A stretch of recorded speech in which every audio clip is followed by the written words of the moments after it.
Hey guys, welcome back to my channel. Today I'm going to be doing the opposites book tag. I was not tagged to do this video. Again, another tag video I wasn't tagged to do, but they just look like so much fun and I want to do them because it's something different than all my book reviews. So I'm going to do it anyway. I originally saw Jessica from Price's Wong do this tag, so I will link her video down in the thingamabob below. There are basically just 10 questions about the opposites on your bookshelf. So I'm going to get started. So the first question is the oldest book on your bookshelf and the book that you have bought most recent. So the oldest book on my bookshelf is my original copy of Harry Potter and the Sorcerer's Stone by J.K. Rowling. I got this book when it was initially published in, when was this book initially published? 1998. It is well loved. And I mean, when you open it, it just kind of does this. The newest book, most recent book to my collection is Scarlet by Marissa Meyer. I just bought this last week because I just finished Cinder and needed the next book immediately. And I already read it. It was so good. So good. Question number 2 is a cheap book and an expensive book. For my cheap book, I have The Poison Princess by Crystal Cole. I got this book from Book Outlet for about $2, I believe. That's not super cheap for a book, but I just discovered cheap book buying, so this is my cheapest book. Typically I buy from Barnes & Noble and they all sell full price, so $2 was a steal for me. I was pretty excited about the $2. Always gotta make in piles up in here. And my most expensive book on my bookshelf is my hardcover copy of Harry Potter and the Sorcerer's Stone by J.K. Rowling. This is the only hardcover Harry Potter book that I have bought myself. This was $25. When I got up to the cash register and they told me my total, I was like, excuse me? This is the most expensive book that I have ever bought for myself. And I bought it to replace that crappy one that I just showed you. Question number 3 is a male protagonist and a female one. For my male protagonist, I have Percy Jackson from the Percy Jackson and the Olympian series by Rick Riordan.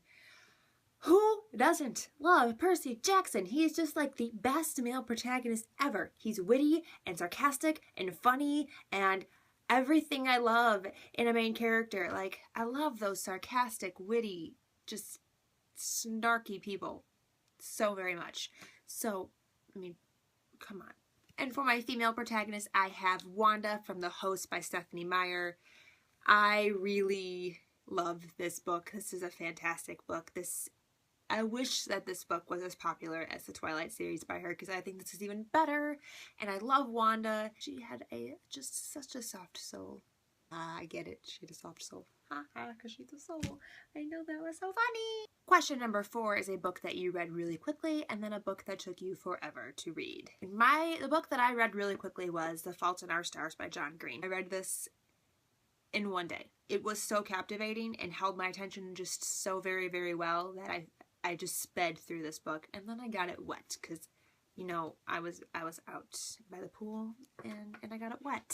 And the book that I chose that has taken me the longest to read, I actually picked a book that I haven't finished yet, and I picked that over a book that I actually did finish. It just took me a while to read because it's embarrassing how long I have been reading this book, and that is C.S. Lewis's The Voyage of the Dawn Treader. I have been reading this book since high school. I have tried to read this book 4 times. Started it 4 times because I can't get through it. I'm still reading it. I want to finish this book so I can finish the series. So this is by far the book that has taken me the longest to read. Years. That is embarrassing. It's a children's book, Jordan. It's a book for children. Why can't you just finish it so you can move on and find out what happens in the rest of the series instead of continuing to just read about the freaking Dawn Treader, which is just not a very interesting ship. Question number 5 is a pretty cover and an ugly cover. It may come as no surprise to you that my prettiest cover on my bookshelf is My True Love Gave to Me. I love this book. It is the most beautiful book I've ever seen. I mean, it's this pretty beautiful blue with these hot pink pages, and it's shiny, and it has one of these doodads. prettiest book ever. And for an ugly cover, I have a lot of contenders. I have a lot of ugly book cover contenders. But this one wins, and that is Sweet Evil by Wendy Higgins. This cover doesn't even tell me what this book is about. Why do all the books in this genre have like people like this on them? This is not helping you sell books. It's just so ugly. Excuse me. Question number 6 is a national book and an international book. Jessica from Price is Wrong took this question to be a book that takes place in your home country and then a book that takes place internationally. So that's what I'm going to choose as well. So for a book that takes place in my home country of America, I chose Divergent by Veronica Roth. This book actually takes place in Chicago, Illinois, which is more or less, we could just say it's where I'm from. Pretty much as close to my hometown as we're going to get. And then, and for my international book, I chose The Cuckoo's Calling by Robert Galbraith, aka J.K. Rowling. This takes place in London, England, so very much not my hometown. And the author is also an international author. 2 points for me on that one. Question number 7 is a very thin book and a very thick book. For my very thin book, I chose The Westing Game by Ellen Raskin. I read this book in like 5th grade. It is a very, very tiny book. It's like a book that's kind of like Clue themed, like the board game Clue. I freaking love Clue. This book was really, really good. So that is my small book. And for my large book, I picked the biggest book on my shelf, and that is Harry Potter and the Order of the Phoenix by J.K. Rowling. There's a lot of Harry Potter and a lot of J.K. Rowling in this video. This is the biggest book that I have read. This book has a lot of pages in it. 870. This is the biggest book I own. Yeah, this is the biggest book that I own, and it's also the biggest book that I've read. So, 2 points for me. Question number 8 is a fiction and then a nonfiction book. For my fiction book, I chose The Kiss of Deception by Mary E. Pearson. This book doesn't even take place in our land. This is completely fiction because it takes place in a made-up land with the Kingdom of Morrigan, Kingdom of Dalbrek, and the Kingdom of Enda. And this is also a fantastic book. I cannot wait for the next one to come out in July or June this summer. It's gonna be great. I can't wait. And I actually have quite a few favorite nonfiction books, but I chose my absolute favorite because I could only pick one, and I'm trying to follow the rules on this tag, unlike my last one. So my favorite nonfiction book is Between a Rock and a Hard Place by Erin Ralston. This is a fantastic book. I read this in high school. This follows Erin Ralston's story. He is the guy that was hiking in the Utah canyons and got his arm stuck in a boulder and had to chop his own arm off in order to save himself. This is a wonderful book. So good. It's my absolute favorite nonfiction book. This is one of my favorite books of all time, period. It is so, so good.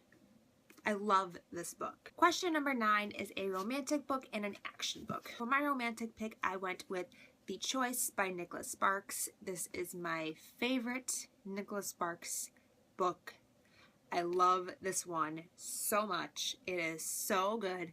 It is coming out in a movie though. I have been waiting since 2008 when this book was published for it to be a movie because it is so good. It's my favorite book that he's ever written. It's so good. And then for my action book, I don't read a lot. I was trying to find a book that was like solely action without any kind of like romance involved. I don't read a lot of action books. I gotta be real on that one. So I picked just like a suspense, thriller, mystery, creepy book instead.